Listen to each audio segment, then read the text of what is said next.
न जाने न जागोरी बाली जातरा देखी जारे न जागोरी बाली जातरा देखी।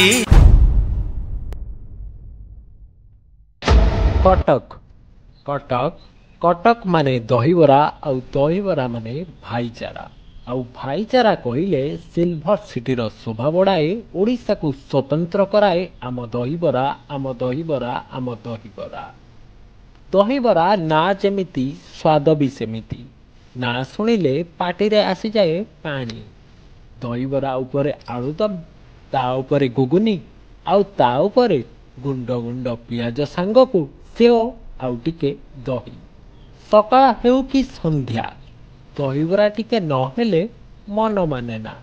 दहीबरा खाई सारिबा परे दही पानी आउ ता उपरे टिके लुणकु लंका गुंड ओह कि स्वादिष्ट पेट पूरा शांति।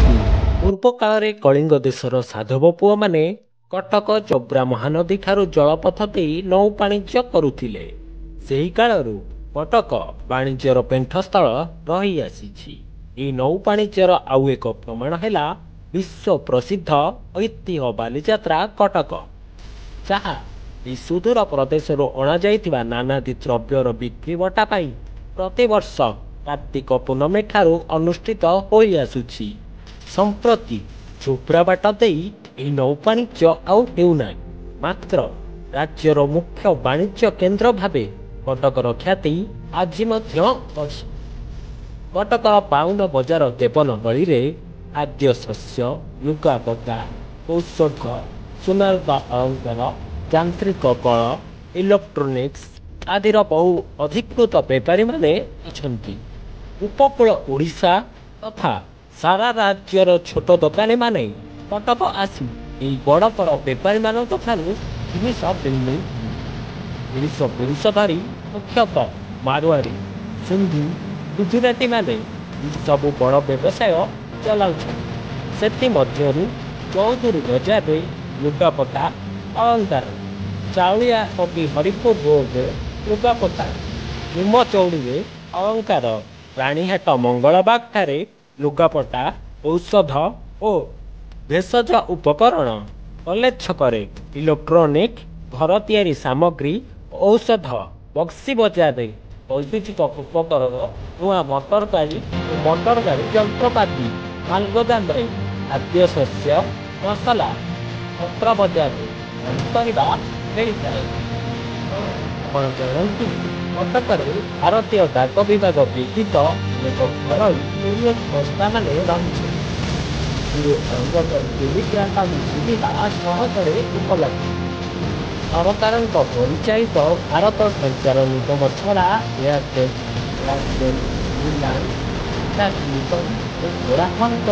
जातीय संचार संस्था पक्षर लैंडलाइन और मोबाइल सेवा उपलब्ध।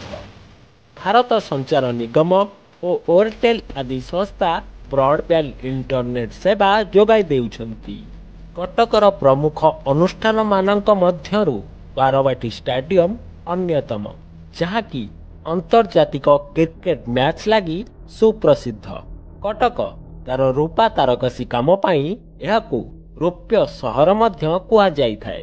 एतद व्यतीत एठाकर हाथी दांतर कार्य मध्य बेस चमत्कार। स्वास्थ्य सेवा क्षेत्र रे कटक स्वाधीनता बेलरू ओडिशार मुख्य केन्द्र गुड़िक रही आसीछि।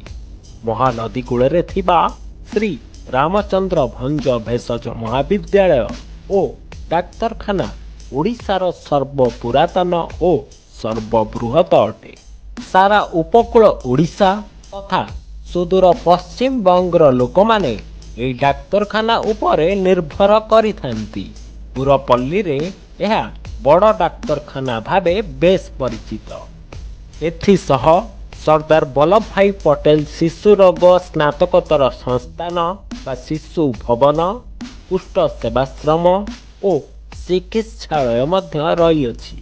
जनसेवा रे ओडिशा उच्च न्यायालय, आकाशवाणी कटक, ओडिशा लोकसेवा आयोग, ओडिशा पुलिस मुख्य कार्यालय, ओडिशा राजस्व परिषद, माध्यमिक शिक्षा परिषद, ଓଡ଼ିଶା ସରକାରୀ ପ୍ରେସ୍ କାର୍ଯ୍ୟାଳୟ ମଧ୍ୟ ଏଠାରେ ରହିଅଛି। ସଡ଼କ ପଥରେ କଟକ କୋଲକାତା ଓ ଚେନ୍ନାଇକୁ ସଂଯୋଗ କରୁଥିବା 5 ନମ୍ବର ଜାତୀୟ ରାଜପଥ ସହ ଉତ୍ତମ ଭାବେ ସଂଯୁକ୍ତ। ରାଜ୍ୟର ପ୍ରମୁଖ ବାଣିଜ୍ୟିକ କେନ୍ଦ୍ର ହୋଇଥିବାରୁ ଏହା ମଧ୍ୟ ରେଳପଥ ଦ୍ୱାରା ଉତ୍ତମ ରୂପେ ସଂଯୁକ୍ତ। ଓଡ଼ିଶାର ଅନ୍ୟ ଅଞ୍ଚଳ ପରି ଏହା ମଧ୍ୟ ରେଳବାଇର ପୂର୍ବତଟ ରେଳବାଇ ଅନ୍ତର୍ଗତ। ଓଡ଼ିଶାର ଏକମାତ୍ର କାର୍ଯ୍ୟକ୍ଷମ ସିଭିଲ ବିମାନ ବନ୍ଦର ବିଜୁ ପଟ୍ଟନାୟକ ବିମାନ ବନ୍ଦରଠାରୁ କଟକ ମାତ୍ର 28 କିମି ଦୂରରେ ଅବସ୍ଥିତ। ବସ୍ ଯୋଗାଯୋଗ ହିସାବରେ କଟକର ବାଦାମବାଡ଼ି ବସ୍ ଟର୍ମିନାଲ ଓଡ଼ିଶାରେ ସର୍ବବୃହତ। ପ୍ରତିଦିନ ଏଠାକୁ ଶହ ଶହ ବସ୍ ଓଡ଼ିଶାର ବିଭିନ୍ନ ଅଞ୍ଚଳରୁ ଯାତାୟାତ କରେ। ଦୂରବର୍ତ୍ତୀ ଅଗମ୍ୟ ସ୍ଥାନମାନଙ୍କ ଲାଗି ବସ୍ ପରିବହନ ହିଁ ଏକମାତ୍ର ଉପାୟ। କଟକରେ ଜଳ ପରିବହନର ବିଶେଷ ଚାହିଦା ନଥିଲେ ମଧ୍ୟ ମାଛ ଧରିବା ଓ ଆଞ୍ଚଳିକ ନୌ ପରିବହନ ଲାଗି ଛୋଟ ଛୋଟ ଡଙ୍ଗାମାନ ମହାନଦୀ ଓ କାଠଯୋଡ଼ିରେ ଚଳାଚଳ କରନ୍ତି। ଇଂରେଜ ଅମଳରେ ତାଳଦଣ୍ଡା କେନାଲ ବେପାରିକ ନୌ ପରିବହନ ଉତ୍କୃଷ୍ଟ ପନ୍ଥା ବିବେଚିତ ହେଉଥିଲେ ହେଁ ଅଧୁନା ଉନ୍ନତ ଟ୍ରକ୍ ପରିବହନ ପ୍ରଚଳିତ ହେତୁ ଏହାର ଆଉ ଚାହିଦା ନାହିଁ। ଏହାଛଡ଼ା କଟକର ଚାରବାଟିଆ ଠାରେ ଭାରତୀୟ ବାୟୁସେନାର ଏକ ବିମାନ ବନ୍ଦର ମଧ୍ୟ ରହିଛି।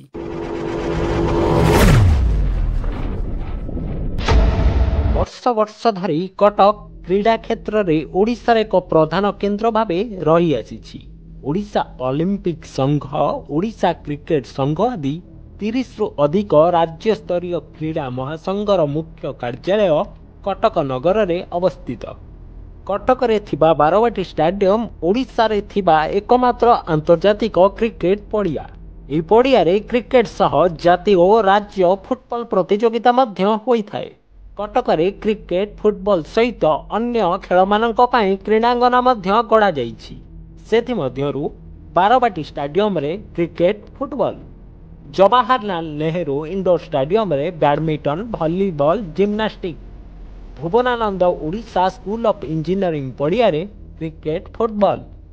ଭାରତୀୟ କ୍ରୀଡ଼ା ପ୍ରାଧିକରଣ କ୍ରୀଡ଼ା ଛାତ୍ରାବାସ ବାରବାଟୀ ଷ୍ଟାଡିୟମରେ ଫୁଟବଲ, ହକି, ଜିମ୍ନାଷ୍ଟିକ୍ସ। ଭାରତୀୟ କ୍ରୀଡ଼ା ପ୍ରାଧିକରଣ ଜଳ କ୍ରୀଡ଼ା ପରିସର ଜଗତପୁରରେ ନୌଚାଳନା ତାଲିମ ପ୍ରଦାନ କରାଯାଏ। କ'ଣ ଆପଣ ଜାଣନ୍ତି? ପର୍ବ ହିନ୍ଦୁମାନଙ୍କର ହେଉ ବା ମୁସଲମାନମାନଙ୍କର ଏଠାରେ ସମସ୍ତେ ମିଳିମିଶି ପାଳନ କରିଥାନ୍ତି। ଧର୍ମ ସିନା ଅଲଗା କିନ୍ତୁ ହୃଦୟ ଏକ, ମନ ଏକ।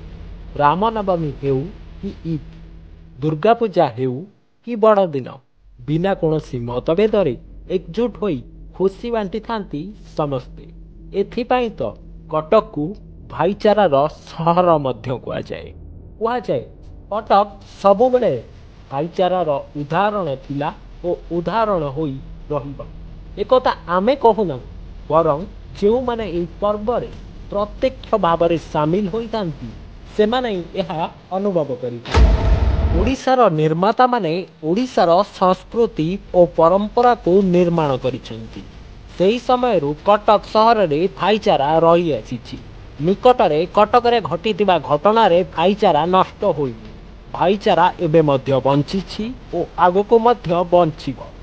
କିଛି ମୁଷ୍ଟିମେୟ ବ୍ୟକ୍ତି, ପଲିଟିକାଲ ପାର୍ଟି ଓ କିଛି ଧର୍ମାବଲମ୍ବୀ ବ୍ୟକ୍ତି ନିଜ ନିଜର ସ୍ୱାର୍ଥ ହାସଲ ସହ ଧର୍ମକୁ ନେଇ କ୍ଷୀଣ ରାଜନୀତି କରିବା ଓ ଡିଜିଟାଲ ମିଡ଼ିଆରେ ଗୁଜବ ସୃଷ୍ଟି କରି କଟକର ଭାଇଚାରାକୁ ବଦନାମ କରିବାକୁ ଚେଷ୍ଟା କରିଥିଲେ। ମାତ୍ର ଏହା କେବେ ସମ୍ଭବ ନୁହେଁ। କାରଣ କଟକରେ କୌଣସି ଦୁଇଟି ଜାତି ବା ସମ୍ପ୍ରଦାୟ ମଧ୍ୟରେ ଘଟିଥିବା ଘଟଣା କଟକରେ ବସବାସ କରୁଥିବା 60ରୁ ଅଧିକ ଜାତି ବା ସମ୍ପ୍ରଦାୟ ମଧ୍ୟରେ ଭାଇଚାରାକୁ ନଷ୍ଟ କରିପାରିବ ନାହିଁ।